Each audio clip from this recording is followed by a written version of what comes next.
Pois bem, primeiramente, bom dia, boa tarde, boa noite a todos. Bem-vindos a mais um vídeo do nosso quadro CCO, Centro de Conhecimento Operacional.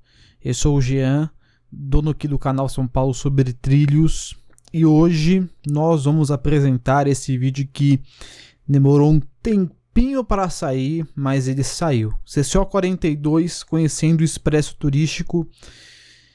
Nós vamos então desvendar os mistérios desse serviço que a CPTM tem, atualmente suspenso por conta da pandemia de Covid-19, mas que muito em breve, assim que a situação estiver normalizada, deve voltar. Então, nós fizemos aqui um especial muito bacana para que vocês possam acompanhar todos os detalhes aí sobre o Expresso Turístico. Vamos então começar a falar o nosso sumário, né? O que nós iremos encontrar nesse vídeo aí.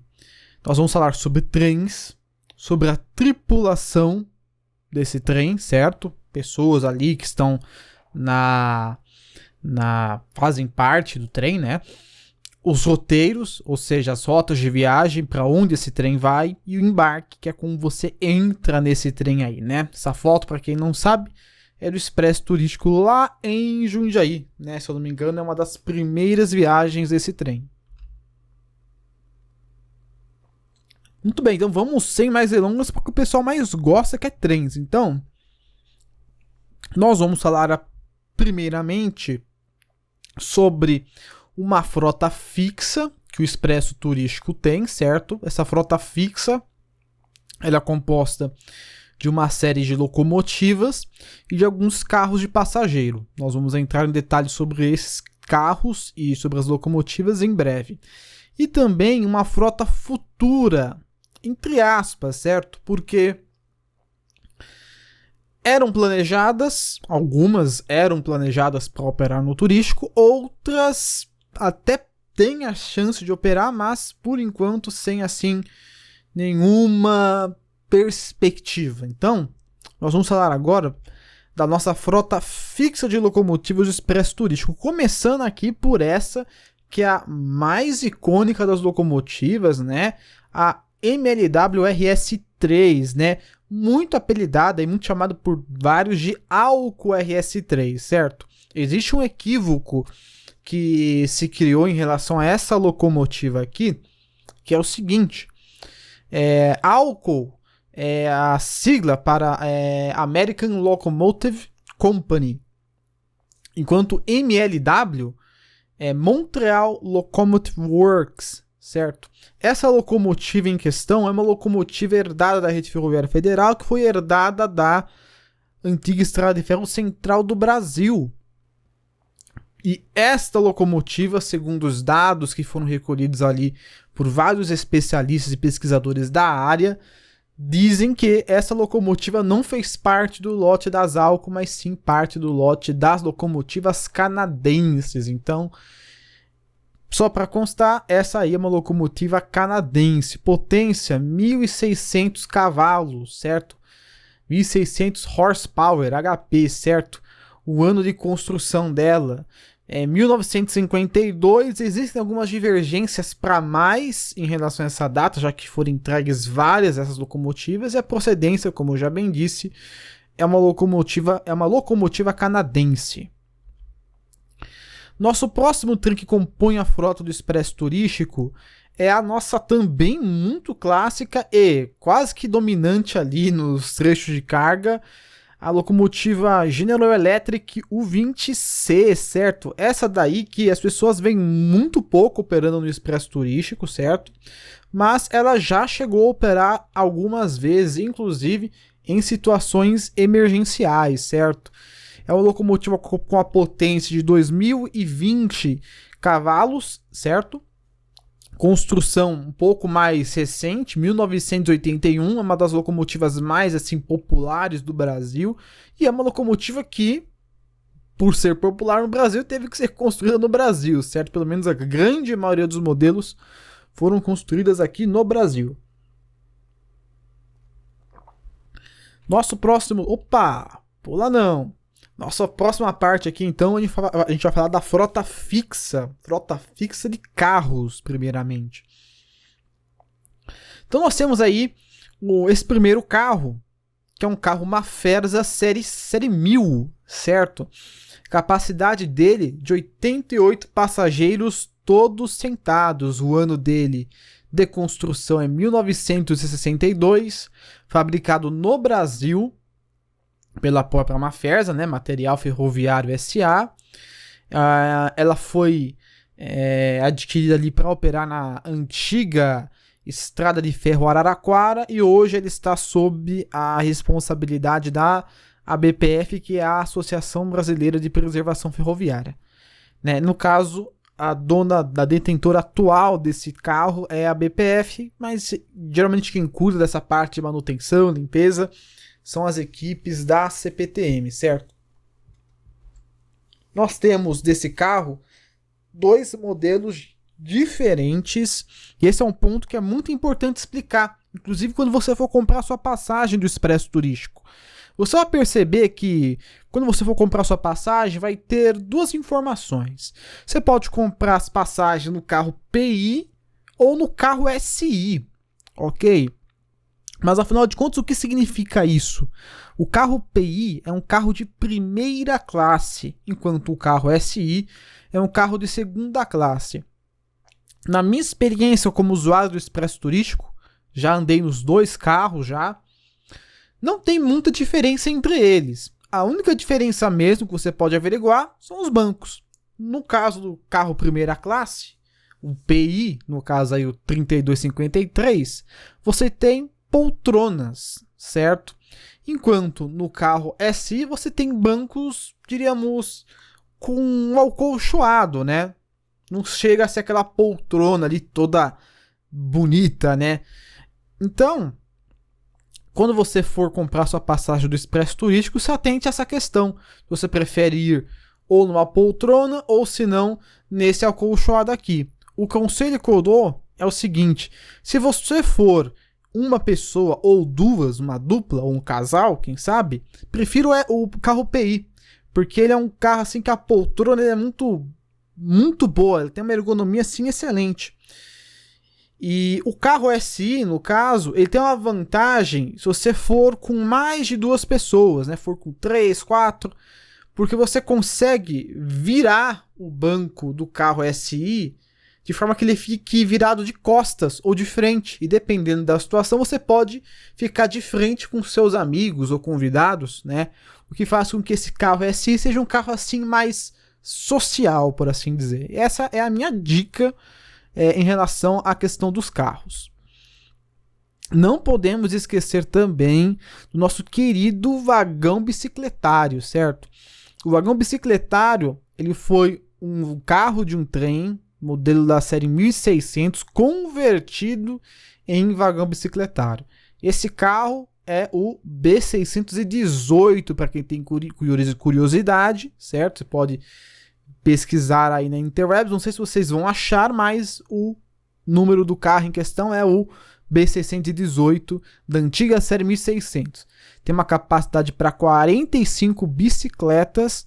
Esse carro aí foi fabricado no ano de 1978, também pela Mafferza no Brasil. Então, faz parte lá daquele lote, daquela série chamada série 431, certo? Da rede ferroviária. E no caso, esse aí convertido sendo, creio que atualmente, um dos poucos carros existentes de 1600, né? No caso, esse reconvertido com um vagão bicicletário. Repare que você tem as janelas e as portas foram seladas.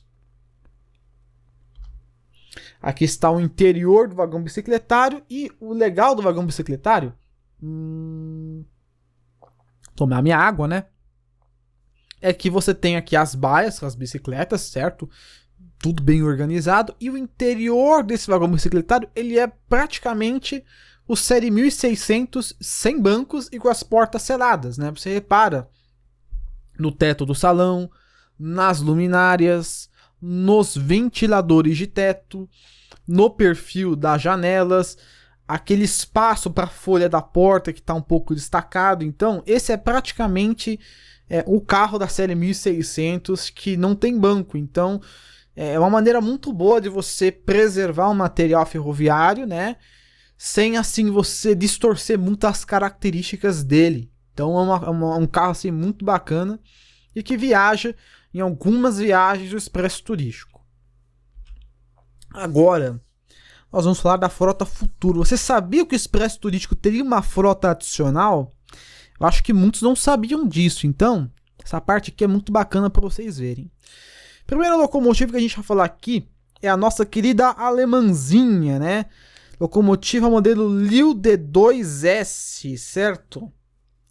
Lil D2S porque é da Sorocabana, locomotiva aqui nesse caso da foto, 3703, locomotiva de bitola métrica, a potência dela de 975 HP, construída no ano de 1968 na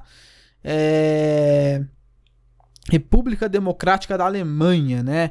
RDA, ou seja, aí traduzindo para o nosso padrão língua portuguesa, Alemanha Oriental, ou seja, a Alemanha comunista. Então, curiosidade para vocês, essa aqui é uma locomotiva rara porque é um exemplar assim único da Alemanha comunista, certo? Para quem não sabe, teve a Guerra Fria e a Alemanha se separou em Alemanha ocidental, que era a capitalista, e a Alemanha oriental, que era a Alemanha comunista. Então essa aqui é uma locomotiva da Alemanha comunista, certo? Justificativa para ela ser de uma frota futura: ela iria rodar no roteiro de São Roque, que exigiria bitola métrica, uma vez que, pelo menos na época que ela estava em atividade, o trecho entre Itapevi até São Roque era em bitola métrica. Hoje foi remodelado o trecho, mas a partir de Amador Bueno mantém-se a bitola métrica. O problema é que ali não tem nem mais via, né? Complicado. Próxima locomotiva, essa aqui que é a nossa belíssima V8, né? Muito conhecida por V8, né? Mas no modelo, pelo menos, a gente poderia colocar IGE 2-C+C-2, né? Essa sigla -2C+C dá para explicar de uma forma bem simples. Esse 2 em cada ponta é uma locomotiva simétrica, certo? Esse 2 de começo são os dois eixos guia da locomotiva. São eixos que não possuem motor, enquanto o C e C são dois truques com 3 eixos motorizados e no fundo mais 2 eixos guia, certo? Locomotiva elétrica, certo? Potência de 4.470 HP, locomotiva muito potente. Construção dela, construída no lote, né? Do ano de 1940 até 1948, lá nos Estados Unidos. Rodou inicialmente pela Companhia Paulista de Estradas de Ferro, passou pela FEPASA e encostou ainda nos tempos de FEPASA, certo? Justificativa: remobilização das elétricas para o roteiro em Paranapiacaba. Então, a CPTM tinha essa intenção de usar esses trens para o roteiro de Paranapiacaba, que é um roteiro que tinha eletrificação na época, ou até mesmo para Jundiaí, que ela era um roteiro que ela ia bastante, né? Que era mais utilizado por ela por conta ali dos trens da FEPASA mesmo, que passavam por aquela região. Foto aí do Vanderlei Zago aí, uma clássica. Próxima locomotiva, a nossa querida EE, conhecida por muitos como Pimentinha, né? A English Electric, certo? Potência de 4.800 HP, construção no ano de 1950 na Inglaterra, certo? Essa locomotiva, se eu não me engano, eu acho que ela chegou a ser encomendada pela SPR ou algo parecido, mas acabou vindo na gestão da Santos Jundiaí. Inclusive tem aquela roda com as asinhas, que é o logo da Santos Jundiaí, que é o melhor logo ferroviário do Brasil, é o logo da Santos Jundiaí. Justificativa: remobilização das elétricas para o roteiro em Paranapiacaba. Portanto, a gente vê a partir daí que existe sim ou que existia pelo menos uma intenção de remobilização das locomotivas para implantação justamente nesses trechos com maior demanda, né? Dá um realismo maior, puxa um pouco mais história, né? Atualmente, tanto a English Electric como as V8, aquelas que estavam estacionadas na luz, foram cedidas para a BPF, que estará sob guarda de algumas dessas locomotivas. Carros de passageiro também é muito importante. Nós temos aqui as seguintes informações. Carros de bitola métrica 1 metro seriam usados por roteiro de São Roque, certo? E será composto por 4 carros de passageiro, um carro restaurante e um carro bagageiro, certo? Então, seria um trem maior do que o expresso turístico atual. E tem o roteiro, né, com a bitola de 1,60 m, que seria os destinos para Pindamonhangaba e Aparecida. Sim, teríamos trem turístico para Aparecida, vocês vão entender isso muito em breve. Seria composto por 8 carros de passageiro, 2 carros restaurantes e 2 carros bagageiro. Um trem ainda maior do que é proposto para São Roque, e vocês vão entender o porquê disso. Carros de bitola métrica, bitola de 1 metro, mais estreitinha. Nós teríamos esses carros aqui da série 800, certo? Fotos aí do paparazzi ferroviário Denis Castro, agradeço pelas fotografias aí. E vocês podem ver que esses carros eles estavam estacionados no pátio de Presidente Altino, certo? Então tá aí a imagem dos 2 carros e o interior deles, né? Você vê aí que aparentemente eram 2 carros PI, né? Carros de primeira classe, né? Então tá, todos poltronados, todos bonitinhos, né? Um pouco carcomidos, deveriam passar ali por uma modernização, por uma reforma estética. Só que, infelizmente, né, esses carros aqui, eles acabaram sendo incendiados em Presidente Altino e foram descartados nas imediações de Mairink, assim como o carro-restaurante, também série 800. Esse aí, fotos minhas lá de Mairink, certo? Esse trem tá lá jogado, a CPTM jogou ele fora. Não é patrimônio da CPTM, então ela não tem nada que guardar esses carros aí. O carro está totalmente depredado. Acho que deve ter uma foto interna dele aqui, certo? Ó, você tem a foto dele interna. Como é que era ele no serviço FEPASA, certo? Ele todo bonito ali, certo? Com mesas individuais e mesas em dupla. E atualmente com o forro todo exposto e basicamente ela tá com planta criando ali dentro dele, né? Muito triste a história desse carro aí que infelizmente foi abandonado.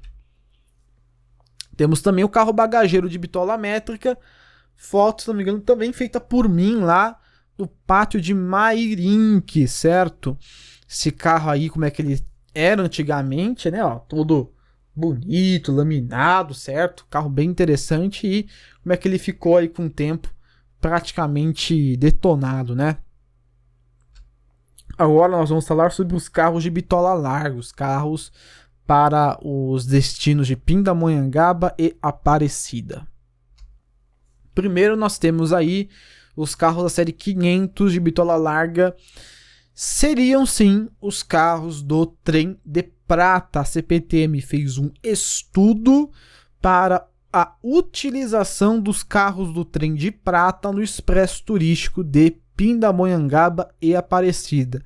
Essa informação vocês não encontram em lugar nenhum, certo? Só aqui no nosso canal que vocês encontram.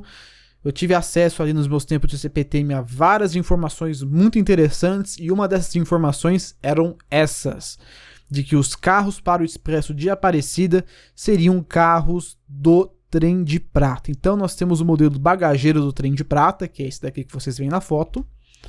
O interior dele, certo? Alguns deles estavam um pouquinho mal conservados, mas ainda estavam assim funcionais. Nada que uma reforma não fosse reestruturasse o carro ali por dentro. Temos também o nosso carro restaurante série 500, certo? Aí tem até a numeração dele com aquela numeração antiga da rede ferroviária que ninguém entende, certo? Aí então o lado externo do carro restaurante. e o lado interno. E detalhe, se você buscar por documentários ou vídeos do Trem de Prata, você vai ver que esse é o mesmo carro de restaurante utilizado naquela época. Era um carro de luxo. Observe que ele é todo ornamentado, tem até umas rendinhas, né? Você repara também que ele tem aquele mesmo esquema, mesa separada para uma pessoa só e mesa para 2 pessoas. Então, muito bacana, era um restaurante de luxo, né, naquela época. Carro primeira classe, tá aí um carro PI, certo? Com aquele esquema de poltrona, também muito bacana. Aí a numeração dele e a parte externa, certo? Aqui nós temos o interior, né? Aqui apareceu como carro bagageiro, né? Na verdade era carro de primeira classe. Houve um erro aí de digitação, né? A gente faz um trabalho bom, mas a gente acaba às vezes dando uma caneladinha que acaba doendo um pouco, mas isso aí, só para esclarecer vocês, é um carro primeira classe, ok? O interior dele aí com as poltronas. E claro, a gente não poderia esquecer da nossa mitológica automotriz, certo? A automotriz era uma locomotiva. A automotriz é uma automotriz, não é uma locomotiva, também não é um carro de passageiro. É os dois ao mesmo tempo, certo? A Bud RDC 1 estava com a CPTM há bastante tempo, tem uma potência de 550 HP, certo? Foi fabricado no ano de 1962 lá nos Estados Unidos e tem capacidade para 30 passageiros. Esse trem foi um dos trens que eu já tive a oportunidade de entrar, mas não de andar. E é um dos trens mais fantásticos que a CPTM tem na sua frota. Eu acho que deve ser o melhor carro que a CPTM tem. É simplesmente fantástico essa locomotiva por dentro, certo? Vocês podem ver aqui que ela passou por uma reforma, certo? Antigamente ela estava nessa versão prata. Ela é muito parecida com aqueles carros Bud, até porque ela é construída pela Bud, né? Então tá aí, ó.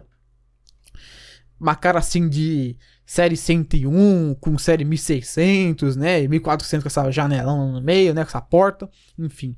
Tá aí, né? Ela tem essa versão aqui, né? Ó, a máscara dela, como é que mudou, né? No caso, um dos lados realmente tem 3 vidros, o outro lado tem 2 vidros apenas, certo? Só para constar.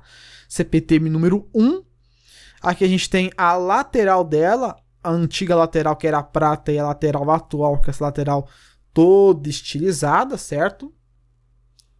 Nós temos também a reforma no salão. A primeira parte do salão virou uma sala de reuniões. Então, o que acontece? Geralmente, quando o presidente, a CPTM, alguém quer se reunir, numa conversa mais especial, pegam a RDC, fazem uma reunião aí dentro com uma galera, né? Inclusive, ele tem esse plasticão aí, pelo menos quando entrava nesse trem, né? Para não sujar. E você tinha aqui, inclusive era o mesmo esquema, né? Tinha o mesmo esquema de reunião aí nessa parte do carro. Você tem ali no fundo uma divisória em vidro, certo? Você tem outra divisória ainda ali no meio, certo? Que é onde sai a questão ali da fumaça, né? Que vai pro teto do trem. E aqui, né? O outro lado do salão, nesse caso aqui, aparentemente parecia ser uma espécie de restaurante, né? Uma coisa mais assim, para você comer alguma coisa, porque você tem mesas, né? Nesse caso, ele foi convertido parte em... As duas partes, no caso aí, né? Foram convertidas em área para passageiros, inclusive com as poltronas, que são poltronas extremamente limpas e confortáveis, né? Então tá aí, esse modelo aí muito bacana, e os vidros, cara, são vidros selados, não tem vidro aberto. Mas é sensacional. Agora, nós vamos passar para a tripulação. A tripulação do Expresso Turístico é basicamente o pessoal que está lá dentro, né? Que é da CPTM. Nós temos o chefe do carro, o agente de bordo, o monitor turístico e o encarregado da limpeza, certo? Então vamos falar sobre essa tripulação que é muito importante. Então nós temos aí o chefe de carro, acompanha o embarque, picota os bilhetes, autoriza a partida do trem, atua em ocorrências e é considerado a autoridade máxima dentro do trem. Então, onde geralmente fica o chefe do carro. Geralmente ele fica sentado próximo à região intermediária, certo? Ele é quem recepciona o passageiro dentro do trem, né? Picota o bilhete. O bilhete do expresso turístico, ele é picotável, certo? É naquele esquema bem antigo mesmo. Você não tem tipo um check-up ali com um check-in, né? Assim, com um certinho. Não. Você pega um picotador, na moda antiga, ele picota o seu bilhete de ida e picota o seu bilhete de volta na hora de voltar, certo? Autoriza a partida do trem, no caso com os apitos, atua em ocorrência, já que ele é o responsável pelo trem, e autoridade máxima, ou seja, ele está acima dos agentes de bordo, que é quem faz a segurança. Então, ó, já falando sobre o agente de bordo, auxilia com orientações de segurança, acompanha também o embarque, né? Além das orientações de segurança, tem as outras orientações sobre... talvez não comer dentro do trem, ou não sujar o trem, não fumar no trem, né? Ele atua nessas questões também, e também atua nas ocorrências, se houver algum problema, né? Ele que faz ali essa atuação. Então nós temos aí a tripulação, né? No caso, os chefes do trem, certo? E o agente de segurança, foto aí das antigas, hein? Hoje em dia é uma outra turminha, mas a configuração é a mesma, certo? Nós temos também o nosso querido monitor turístico, certo? O monitor turístico presta as informações turísticas do passeio. Geralmente ele fica ali no cantinho do trem com uma narração falando esse lugar é tal, aquele lugar é tal, né? É bem bacana porque faz com que a viagem não seja apenas a viagem. Você tem a viagem acompanhada de praticamente uma aula de história ali, que é uma coisa muito bacana. Eles operam em todos os roteiros turísticos, Jundiaí, Paranapiacaba e Mogi das Cruzes. E eles geralmente não são funcionários da CPTM, são funcionários disponibilizados num convênio que você tem entre a STM e a Secretaria de Turismo de São Paulo, ok? Do estado de São Paulo, no caso.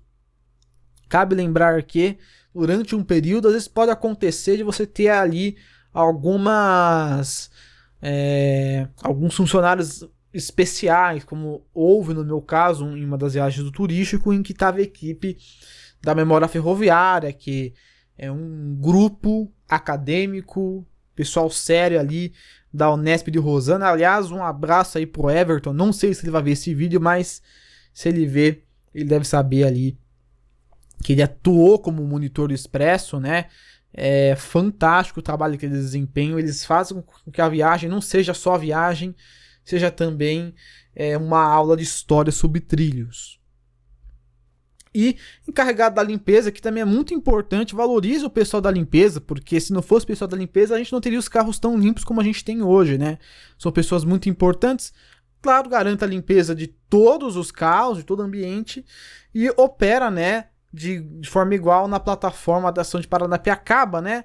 Por que Paranapiacaba? Porque Paranapiacaba, a estação usada pela CPTM é diferente, ela é segregada e só tem ali, né? Só um cara da limpeza que cuida ali dessa plataforma, certo? Então tá aí o funcionário da limpeza que também faz parte da tripulação e nós não devemos esquecer deles. Agora, aquela parte mágica, aquela parte fantástica que são os roteiros, né? Nós vamos falar aqui sobre as fases de implantação do Expresso Turístico, a nossa tabelinha, os nossos mapas e os percursos. Então, se prepare, porque o que você vai ver aqui talvez você nunca tenha visto antes, certo? Vamos lá.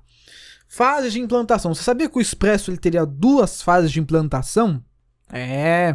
Por enquanto nós estamos apenas na fase 1 de implantação do Expresso Turístico, que contempla os nossos 3 roteiros atuais: Jundiaí, Mogi das Cruzes e Paranapiacaba, certo? E nós teríamos uma segunda fase posterior a essa. Lembra daquela frota futura? Seria com aquela frota futura que nós operaríamos a fase 2, que seriam os roteiros para São Roque, Campos do Jordão e Aparecida, certo? Então, tá aí as 2 fases de implantação do Expresso Turístico.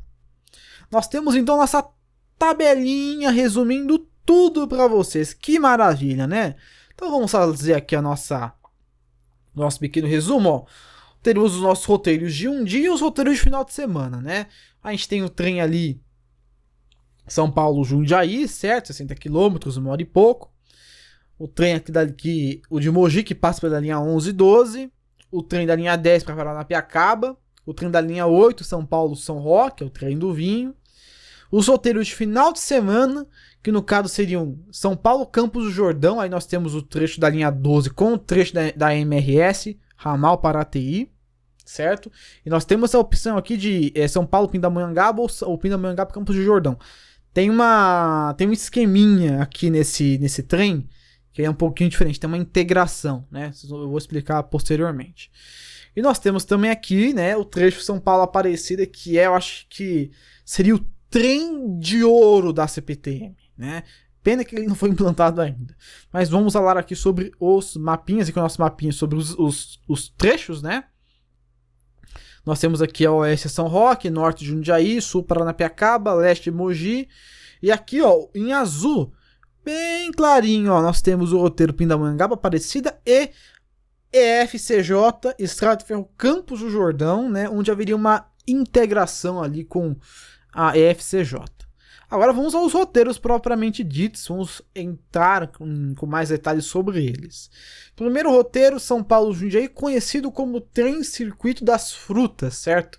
Se eu não me engano, o Jundiaí tem um evento ali no ano relacionado a, se eu não me engano, a vinho, a uvas, né? A plantações, né? Então, esse trem ele foi o primeiro expresso turístico, certo? E começou a operar no dia 25 de abril de 2009, certo? Tem 121 quilômetros de extensão, ida e volta. Ele sai da Estação da Luz às 8h30 e retorna às 16h30 em Jundiaí, certo? Então, o recomendado é que você esteja na plataforma meia hora antes, certo? Tanto na hora de ir como na hora de voltar. E o tempo da viagem é de 1 hora e 15 minutos, já que ele não tem parada das estações, né? Ele vai direto. É mais ou menos o tempo de uma viagem, assim, né? Até Jundiaí. O roteiro São Paulo-Mogi das Cruzes, que é conhecido também como Trem das Flores. Começou a operação também ali, né? 25 de abril de 2009. Tem 98 quilômetros de extensão, né? Ida e volta. Ele passa inicialmente ali... Ele sai da Luz, certo? Vai usando ali a linha 12 e em Calmon Viana ele vai usando a linha 11, né? Parte às 8h30, retorna às 16h30 e o tempo de viagem é de 1 hora e 30 minutos por sentido. Roteiros aqui, né? Dessa vez o trem de Paranapiacaba, que esse aí é o mais famoso de todos os trens turísticos, né? Esse aí é fantástico. Começou a operar no dia 19 de setembro de 2010. Tem 96 km de extensão e de volta. Também tem a questão do mesmo horário. Aqui a gente tem um diferencial que é importante a gente ressaltar. Ele parte às 8h30 da Luz. Você tem uma parada intermediária em Santo André, certo? Às 9 horas da manhã.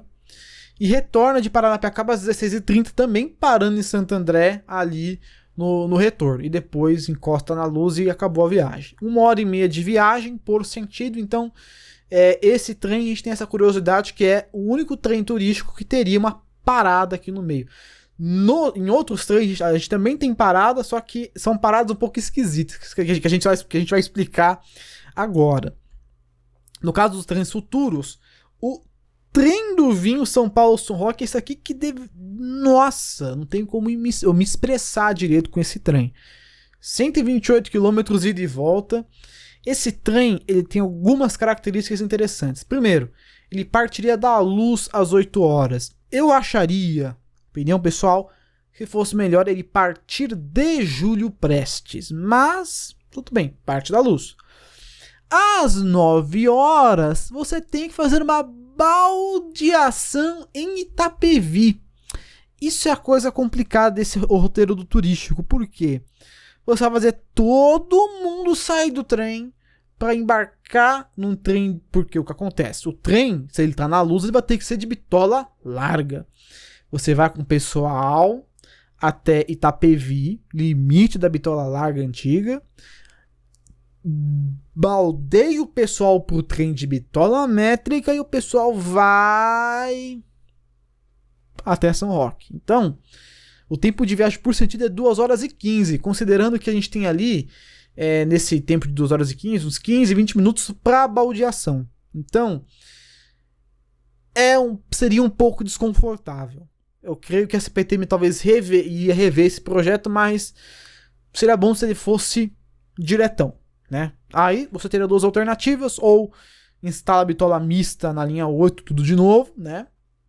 Ou você rebitola o trecho até São Roque, que talvez seja até uma opção mais barata, né?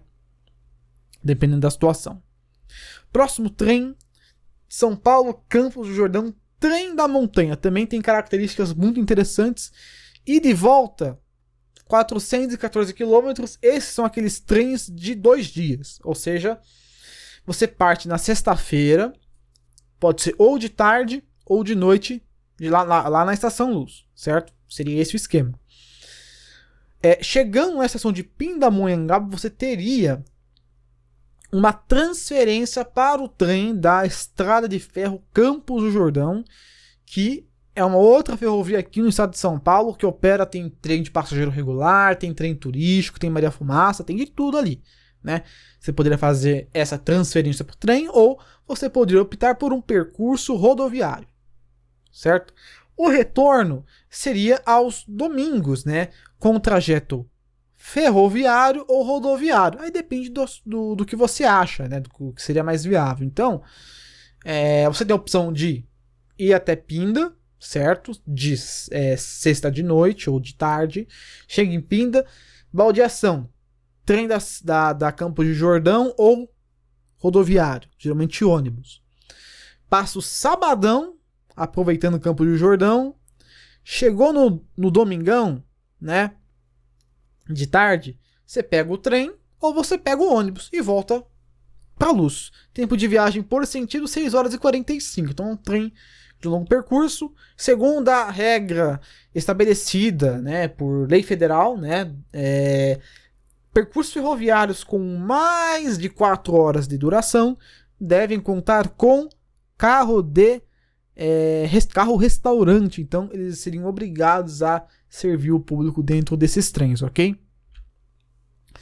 Esse aqui é o trem de ouro, né?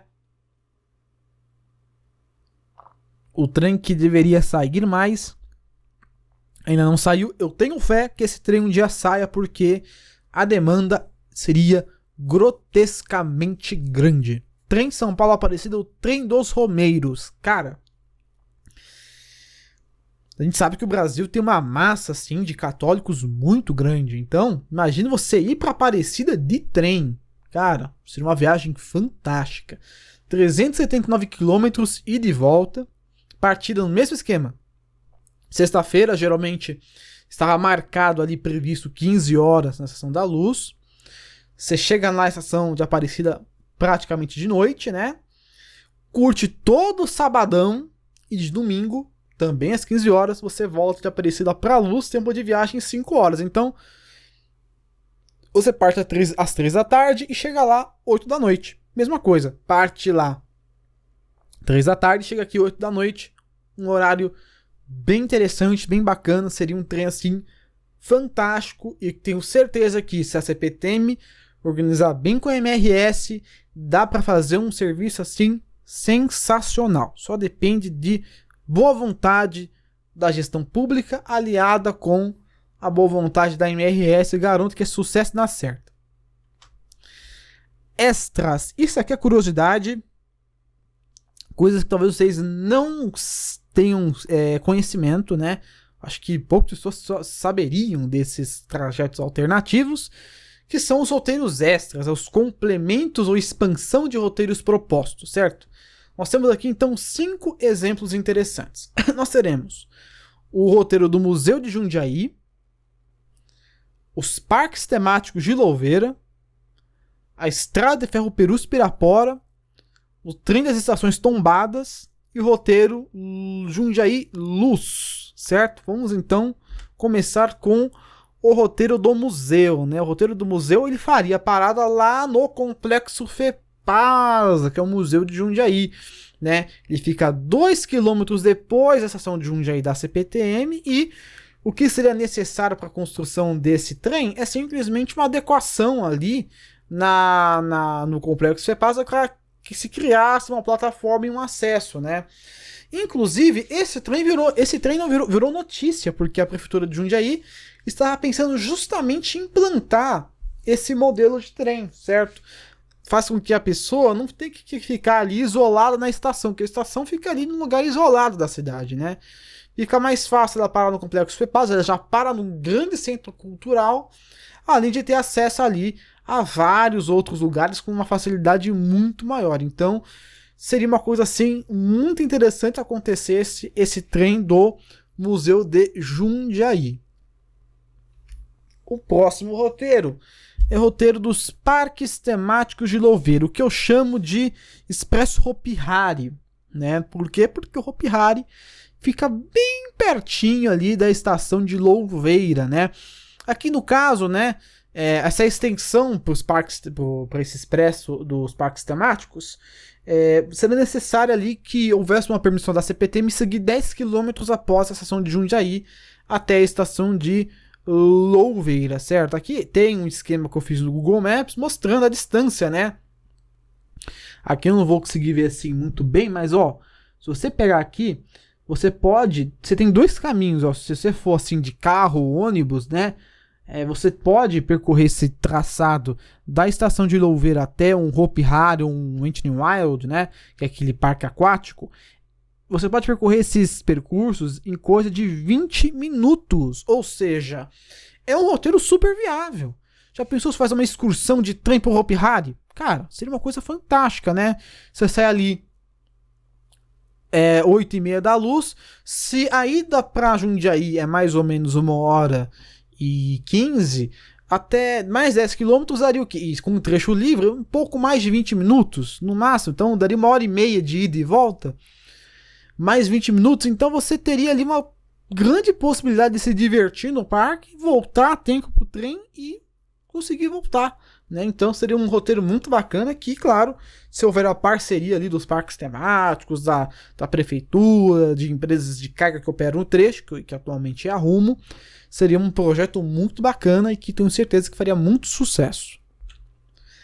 O trem que poderia fazer integração com a EFPP, Estrada de Ferro Perus-Pirapora, a única no Brasil a operar ali com bitolinha de 60 centímetros, cara, isso mesmo, bitola de 0,6 metros, inclusive com locomotivas originais do trem da Cantareira, cara, tem locomotivas ali do trem da Cantareira lá na Perus-Pirapora, certo? A ideia é que o expresso turístico fosse feito até a estação de Perus e que houvesse talvez uma integração com os trens da Perus-Pirapora.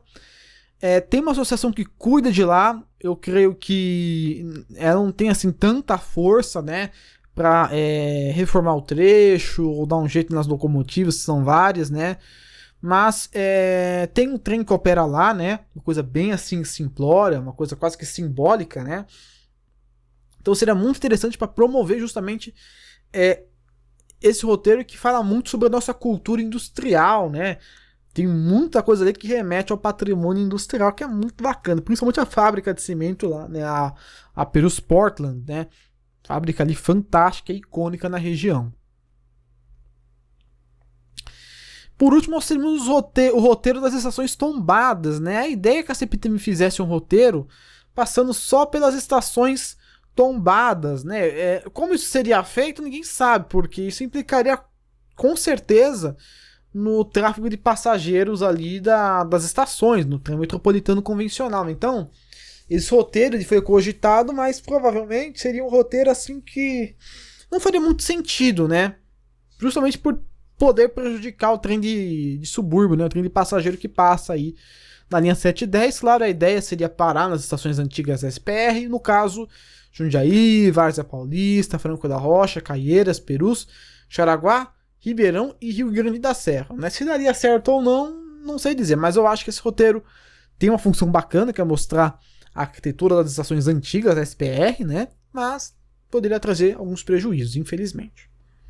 E agora sim, por último, um roteiro que eu acho que seria interessante, né? Que é o roteiro Jundiaí Luz, ou seja, o roteiro inverso. Ao invés do nosso trem partir da Luz e ir até Jundiaí, não. Por que você não disponibilizar para as pessoas um roteiro para o pessoal que está em Jundiaí chegar até a Luz? Seria muito melhor, certo? Operaria nos mesmos dias do roteiro normal, certo? A atratividade desse roteiro é pelo próprio acervo ali da região da Luz. Você tem região da Luz, Parque da Luz, Pinacoteca, Museu da Resistência, Sala São Paulo. Só na região central ali, tudo próximo à Estação da Luz. Teria então uma atração muito grande do pessoal do interior, né? E seria uma forma melhor de você poder atender o pessoal de Jundiaí e das cidades circunvizinhas, né? Então, seria um roteiro que eu acho que daria certo, claro. E vale a pena tentar, né? Se desse certo, né, esse esquema inverso, pode ter certeza que as pessoas iriam adorar esse esquema. Vamos falar agora, estamos chegando ao nosso fim do vídeo aqui, né, sobre o embarque. Onde eu compro o bilhete, quanto custa e como você embarca nesse trem. Onde comprar? Você compra esse bilhete em 2 lugares. Você pode comprar ele na bilheteria especial do Expresso Turístico na Estação da Luz, certo? Se eu não me engano, ele fica no saguão. Agora eu vou lembrar. É o primeiro saguão, né? Não vou lembrar agora se é o leste ou oeste. Eu acho que é o saguão leste, certo? Para localizar bem você, quando você está indo do metrô até a CPTM, é o primeiro saguão, né? Você sobe para a transferência e vira ali a sua primeira direita. Vai até o fundão e você vai encontrar essa bilheteria com esse funcionário aí que vai estar mostrando para você uma telinha aí com os lugares vagos, os lugares disponíveis, né? Os vagos e os ocupados, né? Enfim, tá aí. Tem a bilheteria da seção de Santo André também, né? Que também fornece os bilhetes do Expresso Turístico. E tem o telefone, que é para fretamento por empresa. Esse caso aí é o fretamento completo, né? É um fretamento especial. Quanto custa? Essa tabela é a tabela do ano de 2019, né? Que foi a última atualização do valor do Expresso, certo? Então nós temos para os 3 trajetos atuais, tanto o de Jundiaí, o de Paranapiacaba e o de Mogi das Cruzes. Você tem um passageiro, você paga R$50.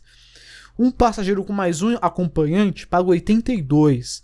Um passageiro com 2 acompanhantes paga 115. E um passageiro com 3 acompanhantes paga 148. O que isso significa? Quanto mais pessoas forem com você, mais barato você paga. Isso é bom porque faz com que grupos familiares, ao invés de, por exemplo, ter que pagar ali por 4 pessoas R$200, paga 148, um desconto ali de R$52. Então, você praticamente leva um de brinde, né? Você tá com 3 pessoas ali, pô, se você levar mais um, você leva uma pessoa de brinde, né? Então, é um modelo que eu acho muito interessante, incentiva as pessoas a irem em grupo, né? Que é muito bacana. Inclusive, até mesmo para, por exemplo, quem vai organizar ali um roteiro especial, né? Às vezes tem uma agência de viagens, pode organizar dessa forma, pagar mais barato também, né? Nós temos também o trajeto especial de Santo André. Lembra que eu comentei com vocês que em Santo André tem uma parada especial? Essa parada é para poder pegar passageiros. Consequentemente, quem embarca lá anda menos e paga mais barato também. Mas é um valor bem pequenininho, né? No caso, um passageiro paga 44, 2 pagam 77, 3 110 e 4 143 reais. Temos os valores também para os carros bicicletários, certo? Geralmente, o vagão bicicletário ele é usado muito no Expresso de Mogi das Cruzes, justamente por ser uma região mais aberta, mais plana, onde o uso de bicicleta lá é muito melhor, certo? Uma bicicleta, você paga R$7, 2 você paga 12, por 3 você paga 17, por 4 você paga R$23. Então, o desconto ali é bem generoso, tendo em vista que se a gente pegasse 4 bicicletas, você pagaria 28, né? Então, são R$5 de diferença, né? Que é um valor bem interessante. E nós temos também o fretamento de carro. Nesse caso, para o fretamento, é uma antecedência de 5 meses. Você liga para o número aí que está na tela. Não vai ligar para lá agora, porque agora não tem ninguém. Mas se você, por exemplo, que está vendo esse vídeo, for um empresário, dono de empresa, se for um cara assim que tem mais suporte, você vai ligar para esse número e falar, ó, quero locar um carro do Expresso Turístico inteiro. Você paga a tarifa de R$ 2.987, se não me engano é um carro inteiro, não sei se são os dois, né? Mas por esse valor eu quero que seja um carro inteiro. Vale lembrar que quando você for comprar o seu bilhete, atenção aos seguintes pontos. Você só pode comprar o seu bilhete do Expresso Turístico à vista. Lá não passa cartão, não passa QR Code, não passa Pix, PicPay, enfim, é só no dinheiro vivo, certo? Então, chegue lá com a sua onça, com o seu cardume de peixes, com o seu lobo-guará e pague a passagem ali com os valores à vista.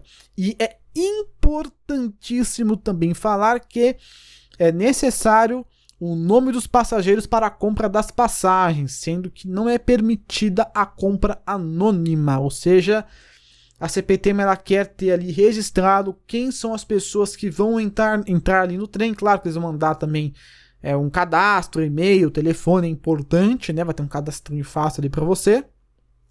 Mas você não pode, por exemplo, eu vou comprar para mim, vou comprar para mais 3 amigos. Quem são os 3 amigos? Não sei o nome deles completo, né?